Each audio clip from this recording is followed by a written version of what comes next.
Flames licked the glass of the High Council chamber. The spires of Jarkon, once proud, now wept plasma through fractured alloy. From orbit, the planet resembled a cauterized wound, blackened, shriveled, still twitching with aftershock. Ash hung where the sky used to be. No one was supposed to answer the call, whispered Chancellor Viren, blood matting his crests. The transmission he clutched still glowed faintly, an echo of desperation they'd intercepted from a dying fringe colony. He remembered mocking it. He remembered laughing. Below, the capital collapsed inward, a silent implosion of ego and stone. Emergency beacons flickered out one by one, like children hiding under blankets. Nothing was moving. Nothing dared to move, and that was before Earth even responded. 3 weeks earlier, in the outer spiral frontier, the distress beacon was a low-priority hum in a sea of static, faded, repetitive, the kind of signal most empires dismissed. Pirate, interference, civil infighting, local extinction, but one small ship recorded it anyway. Not because it cared, but because it was told to. "Run it again," said Commander Naira Voss, slouched in the chair like she'd fought gravity for decades. Her fingers tapped the edge of a data slate with the rhythm of someone trying to forget. The AI responded, cool and detached. "Colony call designation Theta 93. Broadcast pattern plea, civilian non-military, no known affiliation." Visual, the hologram flickered. A child. Dirt on her cheek, blood crusting one temple. She stood before a burning field, arms shaking as she lifted an old Terran comlink. No signal encryption, no demand, just eyes wide with the kind of terror that bypasses species. "Please, anyone, they're taking everything, please." Static swallowed the rest. Commander Voss sat upright, her voice dropped a full octave. "Location, marking, now, 3rd sector, dead zone, no known allies, estimated suppression time. 1 standard hour, a breath, then 2. And then she whispered something so quiet the AI nearly missed it. They dared. When Earth moved, it didn't speak. It didn't threaten. It didn't negotiate. The first sign of response came in gravitational ripples across the galactic rim, unexplained mass shifts, entire stars subtly altered in position.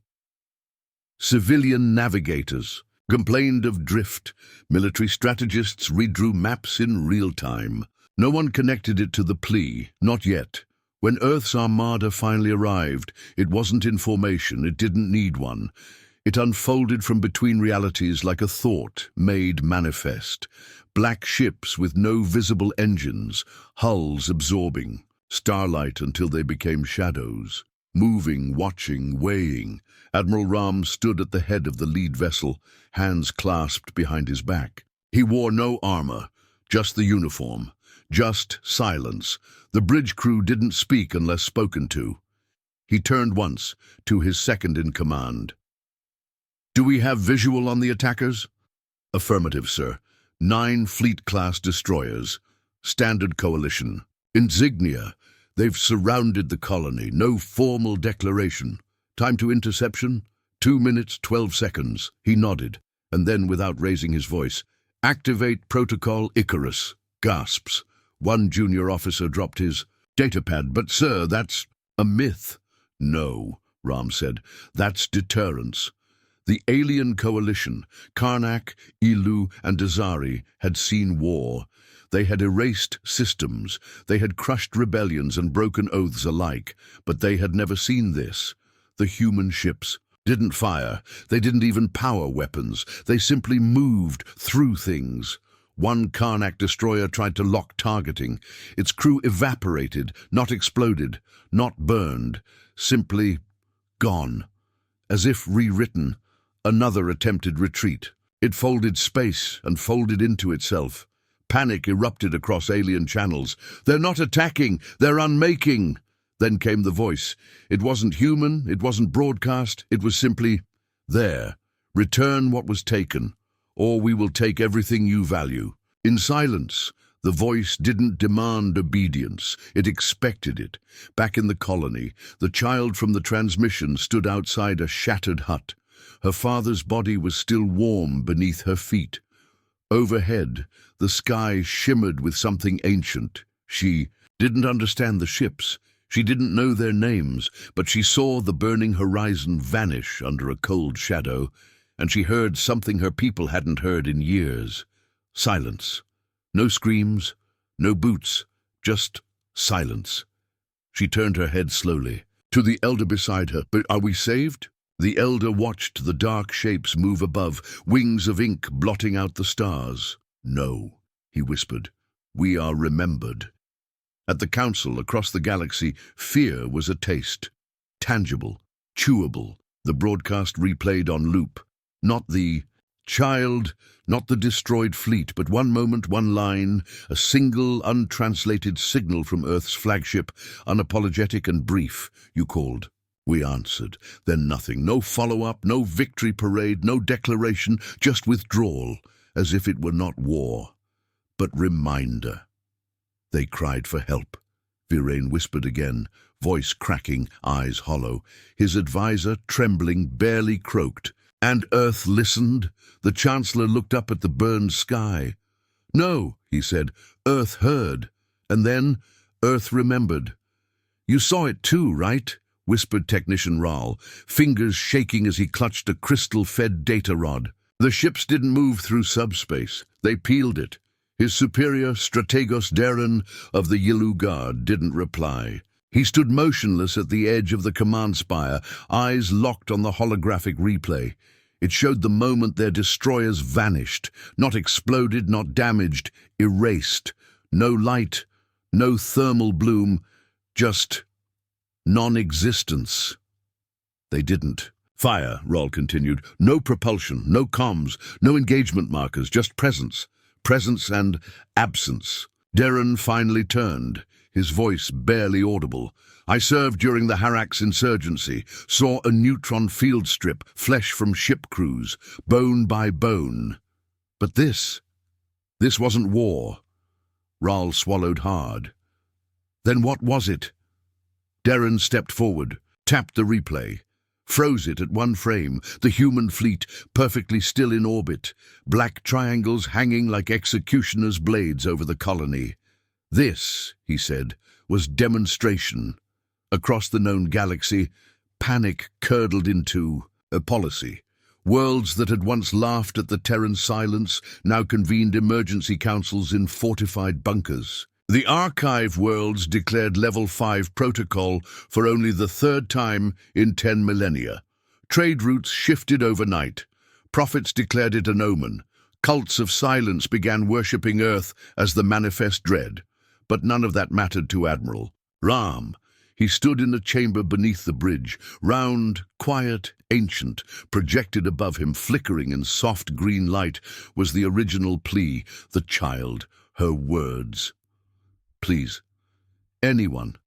They're taking everything." He watched it again and again. Every time, his jaw clenched tighter. He didn't blink when the AI spoke beside him. "Admiral, the Coalition has transmitted a surrender." Ram didn't turn. "To us?" "No, to the colony.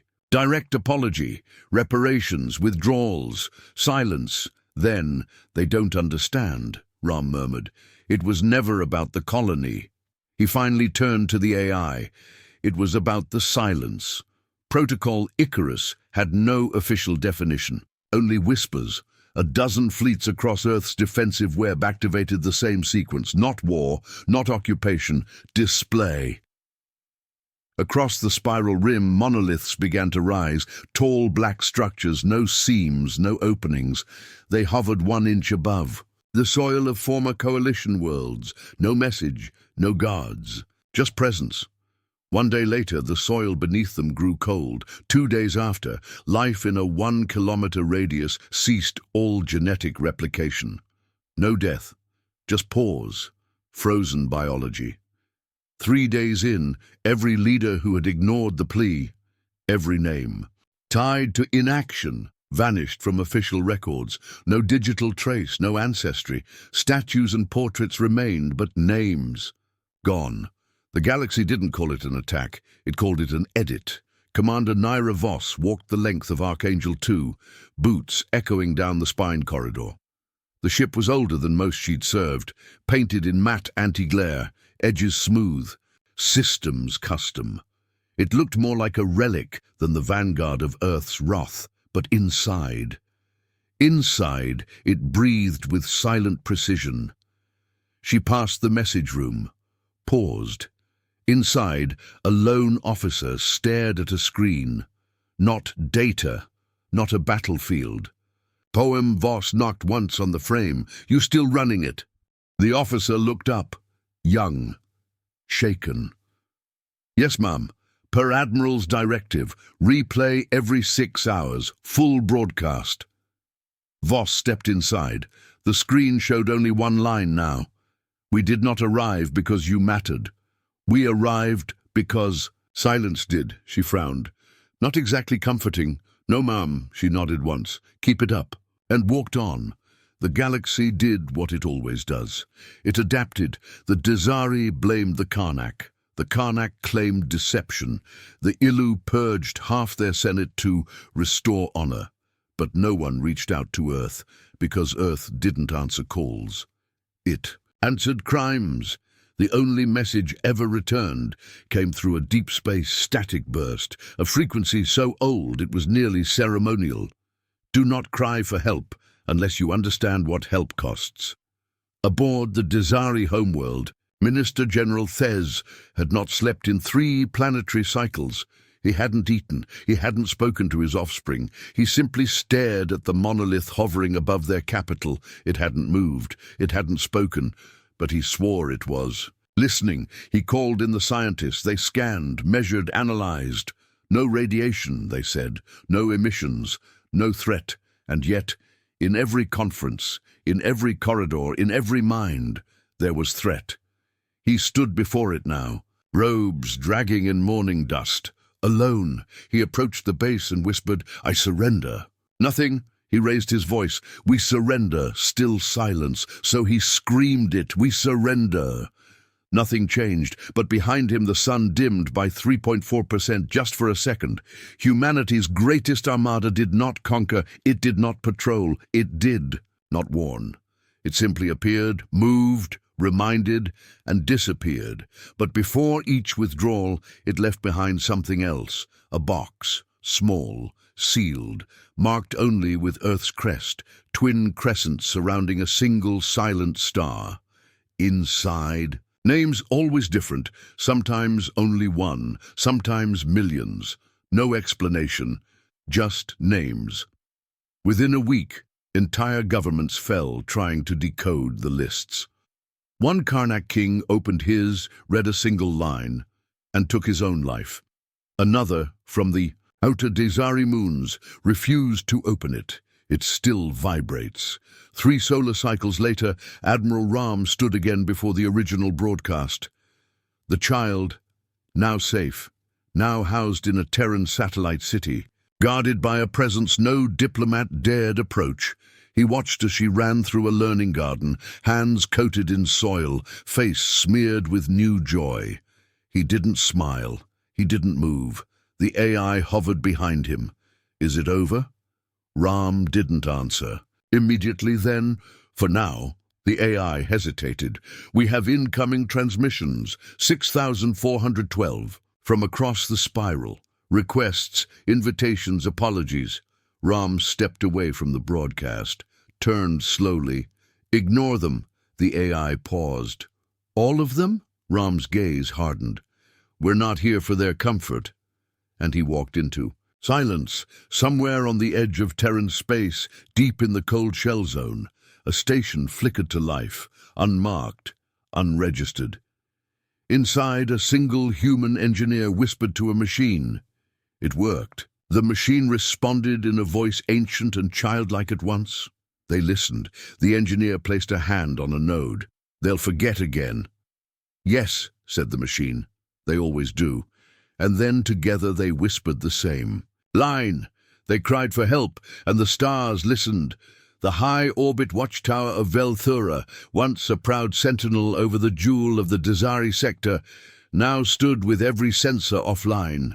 Not broken, not hacked, overridden. Commander Kellen of the Desari Starsight Corps sat inside the obsidian chamber, his tendrils twitching in patterns of disbelief. He wasn't alone. The Watchers had gathered, 36 of the best analysts, visionaries, tacticians, all watching a single repeating scan. The Terran fleet hadn't left. It had repositioned, closer, but not toward Desari territory, toward the void. "Why?" whispered one. "They won," said another. Commander Kellen leaned forward. "That's the problem. They didn't act like victors."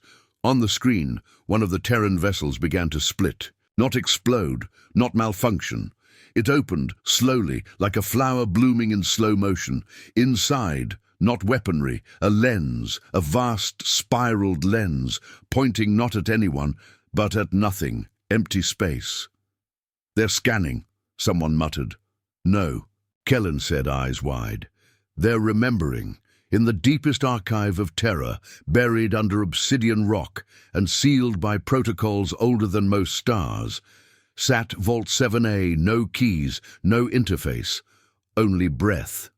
When Admiral Ram entered, the door recognized him and dissolved into mist. Inside, the chamber wasn't cold. It was still, perfectly still. 1,000 holographic slates hovered in suspended array, each replaying a single moment in human history. War, grief, love, betrayal. He moved to the far end. There, in soft white light, one slate blinked. He touched it. A battlefield unfolded, not in space, not even on Earth, somewhere forgotten. A green moon, red rivers, and a child's body twisted in rubble, the moment Earth stopped being a participant and became a witness.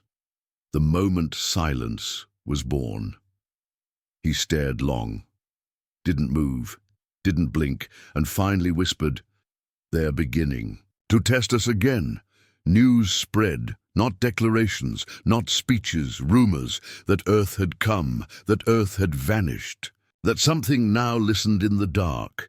Pirates abandoned centuries-old routes overnight. Smugglers paid triple to avoid former dead zones. The Galactic Council passed a no-distress transmission policy within 2 weeks. Civilizations that once prided themselves on helping the weak now banned any form of interstellar plea.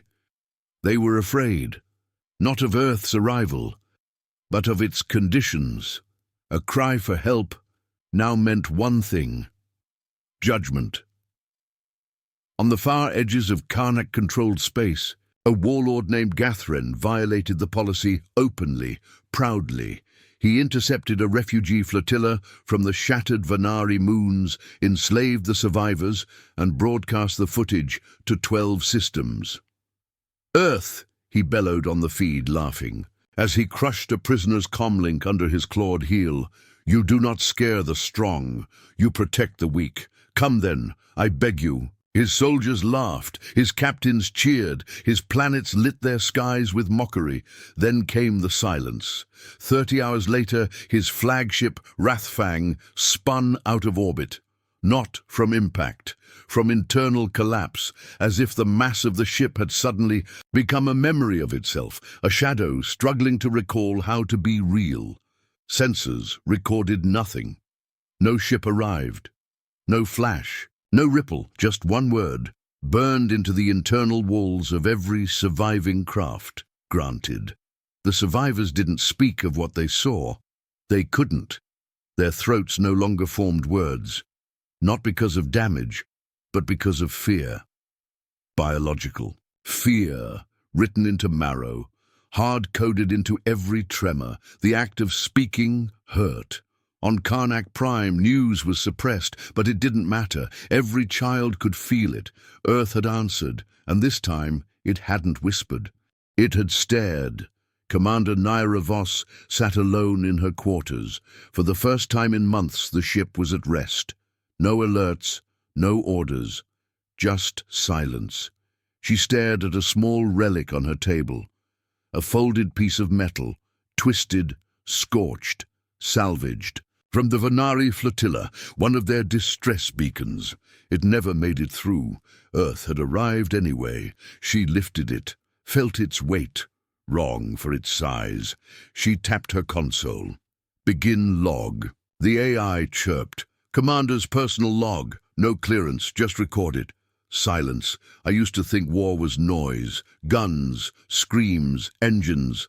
But this is louder. The absence of reply. The waiting, the watching. She paused. I don't know how long we'll be welcome. Another breath. But I know this. We came when they cried. Not because we're good, but because we remember when no one came for us. She looked at the beacon again, and we made a promise. In the dark. To be the monsters we once feared. She ended the log and sat in silence. The galaxy slept with lights on now. Planets that once prided themselves on darkness for meditation now kept skies ablaze with satellite light, not for visibility, but for witness. To show, if Earth was watching, they were awake, trying, not guilty. One diplomat, drunk and rambling in a dive bar orbiting Rokar's edge, said it best. We're not afraid of Earth's guns, he slurred. We're afraid of not being worth their silence. And the room nodded, because they all knew that was the real weapon. Not the ships, not the vanishing, the waiting, the watching, the not knowing, because once you've cried for help and been answered, you never cry the same again. Rain fell, softly over the Terran Monument Garden. Not acid rain, not controlled weather. Real rain. The kind that hadn't touched Earth's surface in decades without permission. The kind born from chaos, not code. Children ran between stone pillars, laughing, leaping, unaware of the names etched beneath their feet. Names of planets, of colonies, of cries. One of them, a girl with a synthetic limb and fire in her eyes, stopped beneath a black obelisk. It had no text, no date, no plaque, just a soft hum. She turned to the caretaker, an old man alone seated beneath a tree growing sideways through steel. Why doesn't this one have names? The man didn't answer at first. He was watching the clouds. They were forgotten. He said finally, no records, no signals, no survivors. The girl frowned. Then why the monument? The old man smiled. Because someone might remember. And he closed his eyes. In a forgotten section of deep space, far beyond the charts of any empire, something began to pulse, not loudly, rhythmically, as if a heartbeat had been waiting in silence. A pod opened. Within, one man, human, eyes closed, arms crossed. Cryogel still steaming from his armor. A voice whispered into the chamber. You're the last. He didn't move. You were left behind. Still silence. But Earth came back. His eyes opened, and he exhaled like someone who hadn't breathed. In 1,000 years, the Yilu High Senate convened emergency session after emergency session. Their threat index, once topped by rival species, now showed a single entry. Terran psychological dominance, phase unknown. A senator stood, trembling. We cannot defend against something we do not understand. Another shouted from across the room, we cannot reason with them either. A third, older, leaned forward. We never understood Earth. He raised a data crystal. They fought wars over ideals, not minerals, over insults, over hope. He inserted the crystal. A hologram flickered on, a Terran soldier, kneeling in mud, dying, singing. The song was in an old Earth dialect, but the melody? Grief. The chamber fell silent. That, the old senator whispered, is what answers cries for help. Not ships, not guns. That. And if we do not learn the sound of that silence, he let the image linger, we will be erased by it. Back. In the Terran core, Admiral Ram stood beneath the Vault of Winds, an open-air structure designed not to shield, but to feel. Wind passed through armor, through skin, through memory. Naira Voss approached from behind, slower now, older. She stood beside him without a word. He spoke first. Do you know why we keep answering? She shook her head. Because we remember the screams no one came for. She looked up. The sky above wasn't blue, it was empty, not black, not star-strewn, just blank. A reminder, a mirror. "What now?" she asked. He exhaled. "We sleep." "For how long?" He turned to her. "Until the next cry wakes us." On a forgotten moon near the outer fringe, children played in silence, not because they were afraid, but because they had been taught reverence. They pointed at the sky sometimes, at the star that didn't twinkle, that didn't orbit, that just hovered. No one knew what it was, except for the elders. They never explained, only once a year. At the edge of dusk, they'd gather and hum a low, wordless tune, older than the colony, older than the war. A child once asked, "Why do we sing to the dark?" An elder answered, voice brittle with age, "Because once the dark listened, and far, far away aboard a ship no longer listed in any registry, a human stood before a panel, a button blinked, faint, gentle, waiting. The voice of an ancient AI spoke softly beside him. Another signal. He looked up. The stars were quiet. The galaxy, calm. He tapped the panel once. Location. The AI hesitated. Uncharted. Weak signal. No language match. No urgency markers. He nodded, then pressed the button. Prepare the fleet. The AI waited. Are you certain? He looked at the void, listened to the silence, then said, "They cried for help, and the stars stirred."